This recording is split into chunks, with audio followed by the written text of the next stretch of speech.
Classes में मैं लेके आई हूँ क्षितिज भाग 2 क्लास 10 सीबीएसई के बच्चों का, जो हमारा एनसीईआरटी बेसिस पे है। आज हम जानेंगे काव्य खंड में पाठ 8 कन्यादान, जो कवि ऋतुराज की एक प्रमुख कविता है। तो आज की इस क्लास में हम जानेंगे लेखक परिचय, उसके बाद पाठ परिचय यानी कविता की व्याख्या, कविता का परिचय, ठीक है। उसके बाद अंत में देखेंगे हम प्रश्न अभ्यास। तो चलिए नाउ स्टार्ट। ऋतुराज कवि जी के परिचय से हम अपना ये क्लास स्टार्ट करते हैं। कवि ऋतुराज आधुनिक हिंदी साहित्य के विख्यात कवि। इनका मूल नाम ऋतुराज सिंह चंद्रावत सिसोदिया है। इनका जन्म 10 फरवरी 1940 भरतपुर कोटा राजस्थान में हुआ। और कौन से वंश में हुआ? सिसोदिया राजपूत परिवार में, ठीक है। इनके पिता दशरथ गायकवाड़ रक्षा अनुसंधान विकास संगठन यानी डीआरडीओ के कर्मचारी थे। इनकी माता सविता गायकवाड़ एक शिक्षिका थी नगरपालिका में।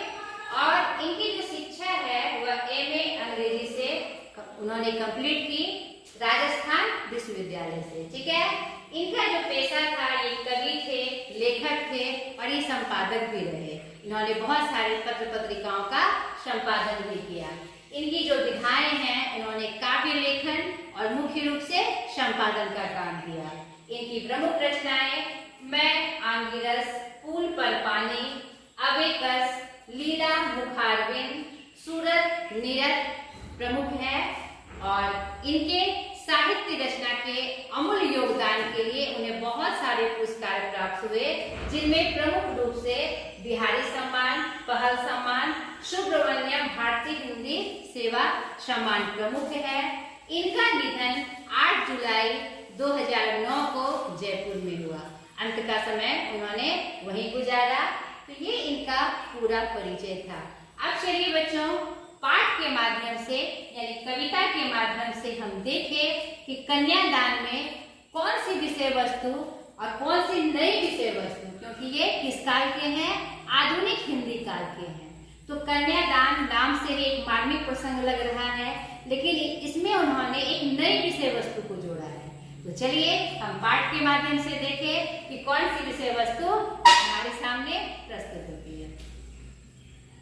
Thank you. आइए बच्चों, अब कविता की पंक्ति के माध्यम से हम देखें ऋतुराज जी जो हमें इशारा कर रहे हैं और जिस विषय वस्तु के प्रति हमारा क्या कहते संदेश हमें दे रहे हैं। नहीं तो हमने देखा कि जो हमारे ऋतुराज जी हैं वह जो समाज के हाशिए के पे हैं, उन लोगों के विषय में, मतलब कि ऋतुराज उनके मुख्य नज़र में है और उन्होंने अपने लेखन में उसे विशेष स्थान दिया है। उनकी कविताओं में दैनिक जीवन के अनुभव का यथार्थ है और वे अपने आसपास रोजमर्रा में घटित होने वाले सामाजिक शोषण और विडंबनाओं पर निगाह डालते हैं। यही कारण है उनकी जो भाषा है अपने परिवेश और लोक जीवन से जुड़ी हुई है। हमने इनका पूरा परिचय भी देखा। तो यह जो कविता आई है कन्यादान, कविता में माँ बेटी की जो स्त्री के परंपरागत जो आदर्श हैं उससे हटकर सीख दे रही है। क्या सीख दे रही है भाई? क्या परंपरागत आदर्श हैं?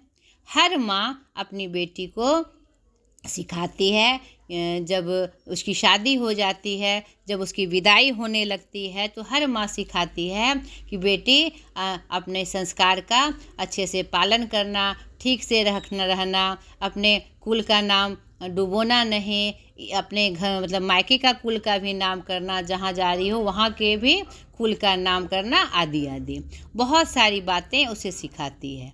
नहीं, लेकिन इस कविता के माध्यम से जो आज का जो रूप है, नहीं, नारी व्यवस्था में जो कुछ ऐसे रूप हैं, अगर वह क्या कहते हैं सिर्फ नारी बनकर रह जाएगी, अबला बन के रह जाएगी, तो वह समाज में सही तरीके से नहीं जी पाएगी। नारियों का गहना है लज्जा, नहीं, लेकिन लज्जा किस रूप में है? उसमें नारी में धैर्य है, नहीं, आदर के भाव हैं, लेकिन वो किस नज़र में? जहाँ उसकी ज़रूरत हो। अगर उसका शोषण हो रहा हो, अगर उस समय वह लजाएगी तो फिर उसके साथ अन्याय वाली बात हो जाएगी। नहीं, अगर उस पे घरेलू हिंसा हो रहा हो और वह धैर्य में उसे बर्दाश्त कर रही हो तो यह उसके लिए अन्याय वाली बात हो जाएगी। तब समाज में ये जो नारी और पुरुष की विषमता है वह कभी खत्म नहीं होगी। तो इस कविता के माध्यम से, इस कन्यादान कविता के माध्यम से एक नई रूपरेखा कवि हमें दिखा रहे हैं। कवि का मानना है कि समाज व्यवस्था द्वारा स्त्रियों के लिए आचरण संबंधी जो प्रतिमान गढ़ लिए जाते हैं वे आदर्श के मुलम्बे में बंधन होते हैं। नहीं, तुम्हें ये नहीं करना है, तुम्हें ऐसा आचरण करना चाहिए, तुम सामने से ऐसे मत जाओ, ऐसे कपड़े नहीं पहनो, तुम्हारे व्यवहार में क्या कहते हैं नम्रता होनी चाहिए, आदि आदि। कोई भी परिस्थिति आए तुम्हें नम्र होना चाहिए, तुम धरती माता हो, तुम सब कुछ सहने लायक हो, आदि आदि आदि। यानी कोमलता के गौरव में कमजोरी का उपहास छिपा रहता है। नहीं, हमें कोमल बताया जाता है और क्या कहते हैं वही कोमलता हमारी क्या हो जाती है, कभी कभी कमजोरी बन जाती है। हम कोमल बने रहते हैं और जो हमारे साथ हिंसा होती है हम उसका विरोध नहीं कर सकते हैं। और इसी कमजोरी का फ़ायदा उठाकर समाज में आज नित्य निरंतर रोज की घटनाओं में क्या कहते हैं लड़कियों पे जुल्म होते जा रहे हैं। इसी कोमलता का फ़ायदा उठा के, इसी कमजोरी का फ़ायदा उठाकर समाज में आज लड़कियों का या स्त्रियों का जो क्या कहते हैं रोज़ की मर्रा की ज़िंदगी में जो हिंसा हो रहे हैं, जो घटनाएं हो रहे हैं, यही कारण है।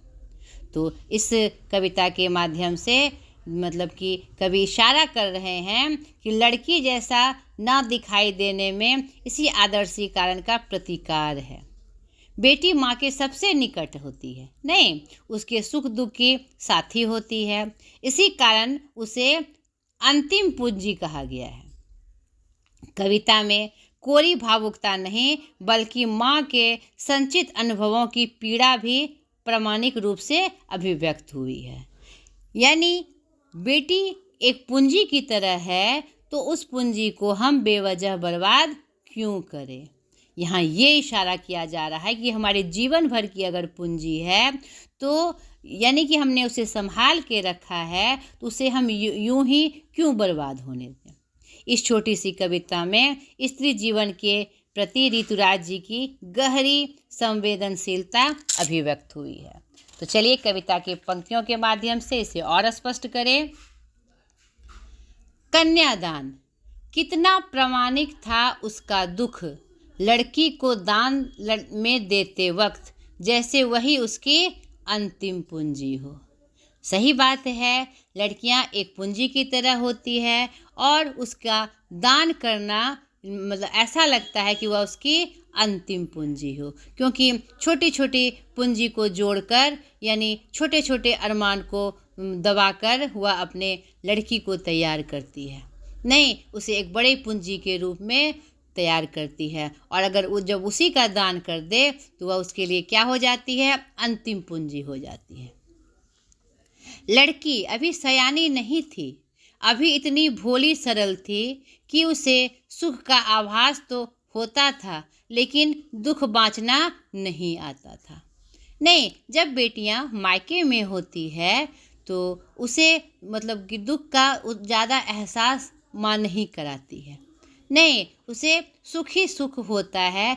कुछ कमियां भी हो घर में तो फिर भी माँ के दुलार से, पिता के दुलार से उसे वह टाल जाती है और सुख ही सुख अनुभव होता है उसे नॉर्मली। और दुख क्या है वो तो उसे पता ही नहीं, दुख की परिभाषा तो उसे पता ही नहीं होती है, नहीं। और इस पंक्ति के माध्यम से कवि स्पष्ट कर रहे हैं लड़की उतनी अभी सयानी नहीं हुई है, बड़ी नहीं हुई है, अभी सरल है, भोली है, नहीं उसे सुख का आभास है लेकिन दुख की परिभाषा क्या है उसे नहीं आता था। पाठिका थी वह धुंधले प्रकाश की, कुछ तुर्कों और कुछ लयबद्ध पंक्तियों की। नहीं, उसने क्या पढ़ा था अभी तक जीवन में? सिर्फ धुंधले प्रकाश को जाना था। नहीं, प्रकाश का जो मतलब कि असली जो चेहरा है और प्रकाश के फैलने से जो असली रूप समाज का दिखता है, दुनियादारी का दिखता है, वह वो जान भी नहीं पाई थी। धुंधला था उसके सामने। वह पूरी तरह से समाज को देख भी नहीं पाई थी, जान भी नहीं पाई थी। कुछ तुर्कों कुतुक और कुछ लयबद्ध पंक्तियों। नहीं, यानी कि क्या मतलब है कि कुछ जो उसके सामने तुक आए थे छोटी छोटी बातों के रूप में, जो उसे बताया गया था, सिर्फ वह वही जानती थी। कुछ लयबद्ध पंक्तियाँ उनके सामने आई थी, यानी समाज की कुछ बातें वह जान पा रही थी। वह बहुत सरल थी, बहुत भोली थी। नहीं, फिर भी उसकी शादी हो जाती है और उसके माता पिता को उसका कन्यादान करना होता है। समाज की रीति के अनुसार ऐसा नियम हमारे सामने बना हुआ है, जो पारिवारिक नियम है। नहीं, माँ ने कहा, पानी में झांककर अपने चेहरे मत रीझना। आग रोटियां सेकने के लिए है, जलने के लिए नहीं। तो माँ उसे सीधे तौर पर यह समझा रही है। माँ ने क्या कहा? पानी में झांककर अपने चेहरे पर मत रीझना। यानी कि तुम्हारी जो जीवनचर्या होगी वह यथार्थ का सामना करने वाली होनी चाहिए। यानी पानी में चेहरे झांककर रीझने का मतलब है कि जीवन सिर्फ मस्तमौला नहीं होता है। नहीं, साधारण अर्थ में खेल कूद किरकिरा वाली यह जीवन नहीं होती है। नहीं, यानी खाली खेलना घूमना यह जीवन की सही परिभाषा नहीं है। और यहाँ पर आगे की पंक्तियों में वह हिदायत दे रही है कि आग रोटियां सेकने के लिए है। यानी जब तक तुम्हारे साथ अच्छा व्यवहार हो, यानी कि परिवार में निर्वाह हो सके, समाज में निर्वाह हो सके, तुम उनका खूब साथ दो, खूब भोजन कराओ, रोटियां बनाकर खूब भोजन कराओ, खूब उनका साथ दो। लेकिन अगर वह चढ़कर उसी आग से तुम्हें जलाने की कोशिश करे तो जलना नहीं है। आग तुम्हारे जलाने के लिए नहीं होती है। इस बात को तुम्हें समझना है। नहीं, यहाँ पर हिदायत दे रही है माँ। और वास्तव में कभी बहुत ही अच्छा मैसेज, बहुत ही अच्छा संदेश हर उस स्त्री को दे रहे हैं जो अपनी बेटी का कन्यादान करती है। नहीं, पूरे जीवन भर की संपत्ति, बेटियां पूरे जीवन भर की संपत्ति होती है और उसे दूसरे के हाथ में सौंपना एक बहुत बड़ी बात है। तो हम उसे ज़रूर उस स्त्रियों को, अपनी बेटी को ऐसी हिदायत देनी चाहिए कि अगर तुम्हारे साथ अन्याय हो रहा है तो उसका सामना डट कर करना है। और सिर्फ सीख ही नहीं देनी चाहिए, उसे उस मजबूती से तैयार भी करना चाहिए। जब वह बड़ी हो जाए तो उसे सारी सीख एक दोस्त के रूप में सिखानी चाहिए, ताकि वह आने वाले हर परिस्थितियों का डट कर मुकाबला कर सके। उसे यह समझदारी होनी चाहिए कि क्या गलत है, क्या सही है। अगर उसे हम सरल बना के रखेंगे, कोमल बना के रखेंगे, तो वह सामने वाली परिस्थितियों को, घटनाओं को नहीं समझ पाएगी और घरेलू हिंसा का शिकार बनेगी। तो यहाँ पर कवि इसी तरफ हमारा इशारा कर रहे हैं कि हर माँ को, हर स्त्री को अपनी बेटी के कन्यादान के पहले उसे हर तरह से परिपक्व बनाना चाहिए। उसमें संस्कार कूट कूट कर भरे होने चाहिए। जो हमारी संस्कृति है, संस्कार है, सभ्यता है, ये उसे ज़रूर सिखाया जाए। लेकिन कौन सा आचरण गलत है और कौन सा आचरण सही है, इसके तरफ भी उसको ज़रूर बताना चाहिए, ज़रूर समझाना चाहिए। कहाँ तुम्हारे साथ किस रूप में घटनाएं हो सकती है, उसका उदाहरण के साथ उसे एकदम स्पष्ट रूप से समझाना चाहिए। आगे की पंक्तियाँ, वस्त्र और आभूषण शाब्दिक भ्रमों की तरह बंधन है स्त्री जीवन के। यानी तुम जो वस्त्र और आभूषण पहनती हो, यह तुम्हारा रूप सज्जा के लिए है, नहीं, तुम्हारे आकर्षण के लिए है। यह तुम्हारा के मतलब कि क्या कहते हैं, अधिकार है तुम्हारा। लेकिन उस भ्रम में नहीं पड़ना है कि तुम एक क्या कहते हैं, देखने वाली चीज़ हो खाली। तुम्हें मतलब दिखावे की चीज़ हो, तुम्हें यह नहीं समझना है। उस बंधन को तुम्हें तोड़ना है। अगर तुम्हें सिर्फ दिखावे की वस्तु बनाई जाए सजा धजा कर, और क्या कहते हैं, तो इस बात को तुम्हें समझना है। नहीं, उस समय बंधन को अपने गले में नहीं पड़ने देना है। ठीक है, आगे की पंक्तियाँ। माँ ने कहा लड़की होना पर लड़की जैसी दिखाई मत देना। इस 2 पंक्ति के माध्यम से कितनी बड़ी बात कवि समझा जा रहे हैं। माँ ने कहा लड़की होना, या लड़की का यह स्वाभाविक गुण होता है प्रेम करना, स्नेह करना, कोमल भावना, नहीं सरलता का व्यवहार करना। ये लड़की का क्या कहता है, जन्मजात गुण होता है। तो तुम भी लड़की बनना, यानी ये सब व्यवहार जो क्या कहते हैं जातिगत तुम्हारा गुण है उसका पालन अक्षरशः करना, सही रूप में करना। लेकिन अगर तुम्हारे ऊपर कोई हिंसा हो या तुम्हारा दुरुपयोग करने की कोशिश की जाए तो तुम लड़की जैसी दिखाई मत देना। तुम्हारे अंदर भी वह तूफान है कि तुम सब कुछ ध्वस्त कर सकती हो। तो यहाँ पर मतलब कि 2 रूप में बात समझाई जा रही है कि लड़की का जो स्वाभाविक गुण है, नहीं परिवार के साथ निर्वाह करना, हर रूप को जीकर संबंध को उच्च कोटि तक पहुँचाना, सबसे प्रेम करना, सरल होना, नम्र होना, यह स्वाभाविक गुण है, उसका पालन करना। लेकिन जब स्थिति आए, परिस्थिति तुम्हारे विपरीत आए तो चंडी बनकर तुम उसका विरोध भी करना, नहीं एक तूफान की तरह तुमको उसका सामना भी करना है। ऐसे मजबूत तरीके से तुम्हें आगे बढ़ना है, और यह हर स्त्री को यह बात समझानी चाहिए। नहीं तो बहुत ही कविता ये कन्यादान एक नए रूप में हमारे सामने प्रस्तुत हुई कि हर कन्यादान के समय जो हम क्या कहते हैं गिफ्ट देते हैं, जो बच्चियों को, अपनी लड़कियों को उपहार स्वरूप जो भेंट देते हैं, उस उपहार स्वरूप में यह सीख भी मजबूती से हमें उन्हें देनी चाहिए, ताकि कोई लड़कियां फिर आग में जले नहीं, लोग घरेलू हिंसा का उसे शिकार ना बना सके। तो बहुत ही अच्छी कविता, इसकी पूरी व्याख्या मैंने आपसे की। अब चलिए इसके प्रश्न अभ्यास की तरफ। प्रश्न अभ्यास में हम देखें, पहला, आपके विचार से माँ ने ऐसा क्यों कहा कि लड़की होना पर लड़की जैसी मत दिखाई देना।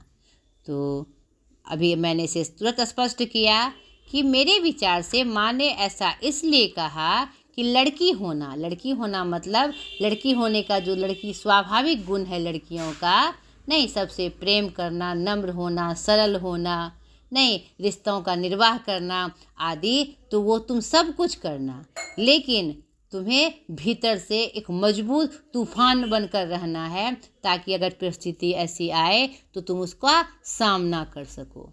नहीं, नम्रता तुम्हारे स्वभाव में होनी चाहिए, लेकिन ये नहीं कि तुम पे अगर हिंसा की जाए, तुम पे अगर दुरुपयोग किए जाए, तब भी तुम नरम बनी रहो, तब भी तुम सरल बनी रहो, ऐसा नहीं करना है। इसीलिए माँ ने ये बात कही, लड़की होना पर लड़की जैसी दिखाई मत देना। ठीक है।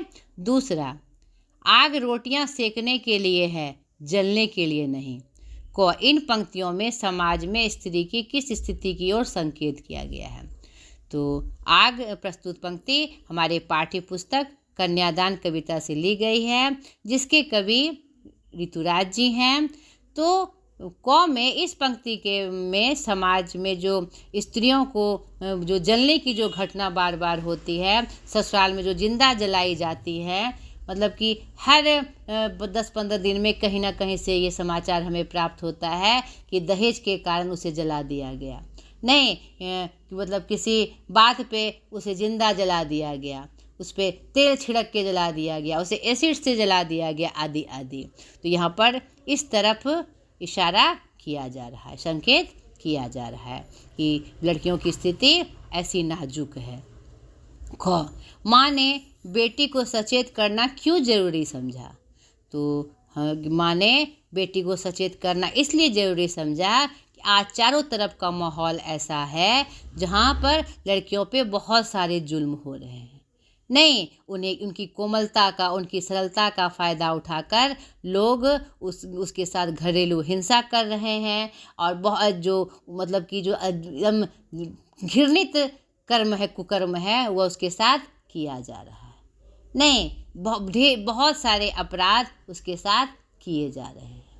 रेप की घटनाएं हो रही है, कत्ल की घटनाएं हो, जिंदा जलाने की घटनाएं हो रही है, आदि आदि बहुत सारी ऐसी घटनाएं हैं जो स्त्रियों के साथ हो रही है। इसीलिए माँ ने बेटी को सचेत किया कि ठीक है, मतलब कि लड़की होना यानी लड़की का जो स्वाभाविक गुण है उसका निर्वाह करना, लेकिन अंदर में अपने अंदर वैसी शक्ति रखना कि आने वाले परिस्थिति का जो तुम्हारे सामने चाहे अचानक आए या धीरे धीरे आए उसका तुम सामना कर सको, क्योंकि तुम्हारे साथ कभी भी कोई भी घटना घट सकती है। इसीलिए माँ ने उसे सचेत किया।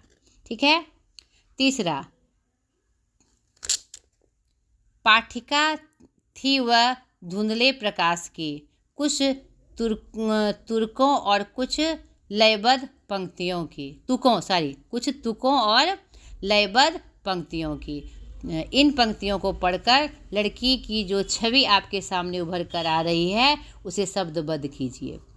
तो हमने अभी कविता की व्याख्या में आपको स्पष्ट किया कि वह जो लड़की थी वह कैसी थी, उसकी स्थिति कैसी थी। नहीं, वह ज़्यादा सयानी नहीं थी, ज़्यादा बड़ी नहीं थी, यानी वह उसकी शादी करा दी गई, लेकिन उसे उतना भी ज्ञान नहीं था, बहुत ज़्यादा ज्ञान नहीं था। समाज को वह अच्छे से नहीं जानती थी, जो समाज में क्या व्यवहार क्या रूप है उसे कुछ भी पता नहीं था। वह बहुत भोली थी, बहुत ही सरल थी। नहीं, पाठिका थी धुंधले प्रकाश की मतलब है कि यह जगत कैसा है उसका उसे सही रूप से उसे पता नहीं था। स्पष्ट रूप से उसकी छाया को वह नहीं देख पाई थी, उसके रूप को वह नहीं जानती थी। मतलब धुंधले प्रकाश की वह पाठिका थी, यानी थोड़ा बहुत समाज को जानती थी, थोड़ा बहुत रीति रिवाजों को जानती थी।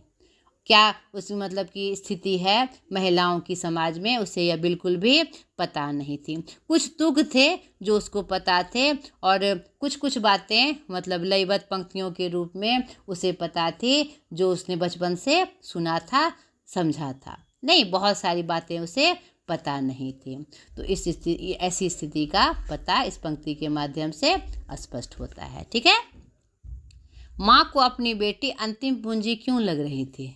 माँ को अपनी बेटी अंतिम पूंजी इसलिए लग रही थी कि पूरा जीवन क्या कहते हैं, एक पूंजी के रूप में, एक संपत्ति के रूप में वह अपनी बेटी को संवारती है, सहेजती है, हर तरह से खर्च कर कर क्या कहते हैं उसे एक मूल्यवान रूप में तैयार करती है। और जब उसका कन्यादान होता है उसे लगता है कि ये जो जीवन भर की जमा हुई मतलब मैंने जो जमा किया वह उस जो मैं दान कर रही हूँ, यानी अब मेरे पास कुछ नहीं बच रहा है। यही एक संपत्ति है, यही एक पूंजी है जो मैंने जीवन भर संभाल के रखी थी। नहीं, इसीलिए उसे अंतिम पूंजी लग रही थी। ठीक है। माँ ने बेटी को क्या क्या सीख दी? माँ ने बेटी को, कविता के माध्यम से हमने देखा माँ ने बेटी को क्या क्या सीख दी कि पानी में झांककर अपने चेहरे पर मत रीझना, यानी जीवन जो है एक खेल नहीं है। नहीं, खिलौनों से खेलने वाला नहीं है, सिर्फ मस्ती करना, घूमना फिरना, हंसना बोलना नहीं है। यहाँ पानी में झांककर चेहरे रीझने का तात्पर्य है कि सिर्फ मतलब कि अपने आप में मस्त रहना नहीं है। तुम्हें सचेत रहना पड़ेगा हर समय में, हर परिस्थिति में, क्योंकि तुम्हारे साथ कुछ भी घटना कभी भी घट सकती है। नहीं, सामयिक भी असामयिक भी घट सकती है, अचानक से भी घट सकती है। तो तुम्हें जलाया ना जाए इसके लिए तुम्हें सचेत रहना है। नहीं, ये जो तुम्हें दिखावे की वस्तु नहीं बनना है, सिर्फ शोपीस बन के नहीं रहना है। तुम्हें समाज में तुम्हें जो जन्म दिया, मैंने जो तुम्हें तैयार किया, सिर्फ दिखावे के लिए नहीं किया है। नहीं, तुम अपने कर्तव्यों का निर्वाह करते हुए अपनी एक छवि बनाना, सिर्फ दिखावे की वस्तु बनकर एक आभूषण की तरह सिर्फ दिखावे की वस्तु नहीं बनना है। तुम्हें जीवन में कुछ करना है।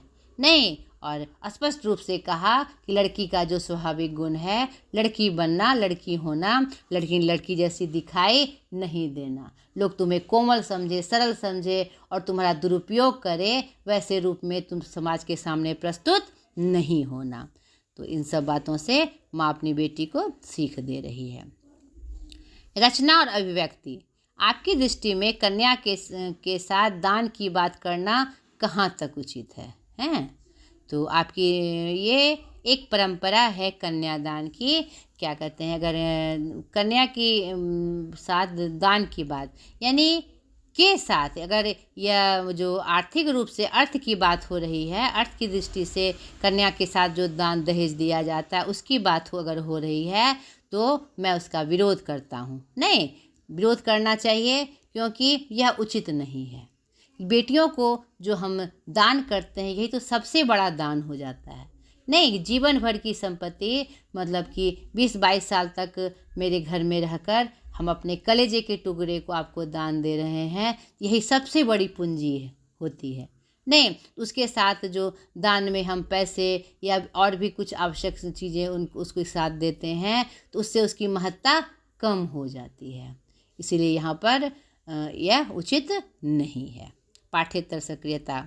स्त्री को सौंदर्य का प्रतिमान बना दिया जाना ही उसका बंधन बन जाता। इस विषय पर कक्षा में चर्चा करिए। नहीं, यानी क्या कहते हैं, स्त्रियों को यानी खाली सौंदर्य का रूप बना देना नहीं, उसका बंधन ही है, क्योंकि उस रूप में उसको प्रस्तुत करना कि तुम सिर्फ इसलिए बने हुए हो कि तुम्हें सिर्फ सौंदर्य के रूप में तुमको सिर्फ दिखाना है। देखो, ये मेरी बेटी सुंदर है, ये मेरी बच्ची सुंदर है, मेरी पत्नी सुंदर है। यह जो झूठा प्रतिमान है उसका सिर्फ बंधन है। उसे ऐसे मौके मिलने चाहिए, वो सारे मौके मिलने चाहिए जो हम बेटों को देते हैं। नहीं, जो पुरुषों को जो अधिकार दिए जाते हैं, जो मौके दिए जाते हैं, सब उन स्त्रियों को मिलना चाहिए, क्योंकि स्त्रियां भी उतनी काबिल होती है। आज आप देखिए कि हर क्षेत्र में स्त्रियां अपना परचम लहरा रही है। नहीं, उसे बंधन में बांध कर नहीं रखा जाए, उसे खुले आसमान में मतलब छोड़ देना चाहिए मतलब मनमानी करने के लिए नहीं। उसे क्या कहते हैं, हर इस मतलब क्षेत्र में यानी कि काम करने के स्तर पर उसे पूरी छूट होनी चाहिए जो पुरुषों और लड़कों को दी जाती है। ठीक है। यहाँ अफ़गानी कवियत्री मीना किश्वर कमाल की कविता की कुछ पंक्तियाँ दी जा रही है। क्या आपको कन्यादान कविता से इसका कोई संबंध दिखाई देता है? मैं लौटूंगी नहीं। तो ये कविता की पंक्तियाँ हैं। आपके सामने कन्यादान कविता भी है, तो दोनों कविता को मिलाते हुए आप देखिए क्या दोनों में कोई संबंध दिखाई पड़ता है। अगर दिखाई पड़ता है तो आप उसका स्पष्ट वर्णन करिए। ये प्रश्न मैंने आपके लिए छोड़ा, आपके IQ के टेस्ट के लिए, ठीक है, आपकी जांच के लिए। तो ये कन्यादान जो कविता थी उसकी मैंने पूरी व्याख्या आपके सामने की, और जो प्रश्न अभ्यास में जो प्रश्न आए थे उसका भी व्याख्या मैंने आपसे किया। तो आशा करती हूँ ये आपके लिए सहायक हुआ होगा। पहले सर्वप्रथम जो ये कविता है उसकी व्याख्या को अच्छे से समझना है, पंक्ति को बार बार पढ़कर उसके भाव को समझना है, मुख्य भाव को समझना है, उसके बाद अभ्यास बनाना है, और जो क्या एक्टिविटीज़ आपको कही गई है आपको ज़रूर से करना है। ठीक है, तो आज का पाठ यहीं समाप्त होता है। अगले वीडियो में फिर एक नए पाठ के साथ मैं हाजिर होंगी। आज तक के लिए इतना ही, बाय।